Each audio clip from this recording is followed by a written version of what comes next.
Iran, Israel, যুক্তরাষ্ট্রের ত্রিমুখী লড়াইয়ের দাবানল এখন ছড়িয়ে পড়েছে পুরো মধ্যপ্রাচ্যে।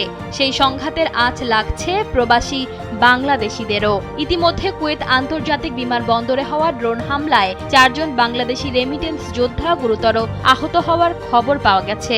আহত প্রবাসীদের পরিচয় জানিয়েছেন কল্যাণ ও বৈদেশিক কর্মসংস্থান মন্ত্রণালয়। একে একে বাংলাদেশিদের আহত হওয়ার সংবাদে শঙ্কা নেমে এসেছে প্রবাসী পরিবারগুলোতে। মন্ত্রণালয়ের সিনিয়র সচিব নিয়ামতুল্লাহ ভূঁইয়া জানান, ড্রোন হামলার সময় বিস্ফোরণে একজন প্রবাসীর হাঁটুতে গুরুতর আঘাত লেগেছে এবং বাকি 3 জন কাচের ধ্বংসাবশেষের আঘাতে জখম হয়েছেন। আহতদের স্থানীয় হাসপাতালে প্রাথমিক চিকিৎসা দেওয়া হয়েছে। আহত বাংলাদেশিরা হলেন আমিনুল ইসলাম, গ্রাম দৌলতপুর, থানা নবীননগর, জেলা ব্রাহ্মণবাড়িয়া।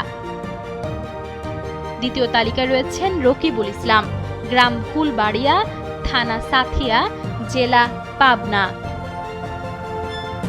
তৃতীয় তালিকায় রয়েছেন মাসুদুর রহমান, গ্রাম লতিফপুর, থানা বেগমগঞ্জ, জেলা নোয়াখালী। চতুর্থ তালিকায় রয়েছেন দুলাল মিয়া, গ্রাম পাথালিয়াকান্দি, থানা হোমনা, জেলা কুমিল্লা। সচিব আরও জানান, তারা পরিস্থিতি নিবিড়ভাবে পর্যবেক্ষণ করছেন। আহতদের সঠিক চিকিৎসা ও প্রয়োজনীয় সহায়তা নিশ্চিত করতে কুয়েত অবস্থিত বাংলাদেশ মিশনের সাথে সার্বক্ষণিক যোগাযোগ রক্ষা করা হচ্ছে। তবে আহতদের বর্তমান শারীরিক অবস্থা সম্পর্কে বিস্তারিত তথ্য তাৎক্ষণিকভাবে জানা যায়নি। ইরানের বিভিন্ন স্থানে ইসরায়েল ও যুক্তরাষ্ট্র শনিবার থেকে যৌথ হামলা শুরু করেছে। যুক্তরাষ্ট্রকে এর জবাব দিতে মধ্যপ্রাচ্যে অবস্থিত তাদের সামরিক ঘাঁটিগুলোতে হামলা শুরু করে দেশটি। এরই অংশ হিসেবে কুয়েত আন্তর্জাতিক বিমানবন্দরে ড্রোন হামলা চালানো হয়। ইশিতা আক্তার, সময়ের আলো।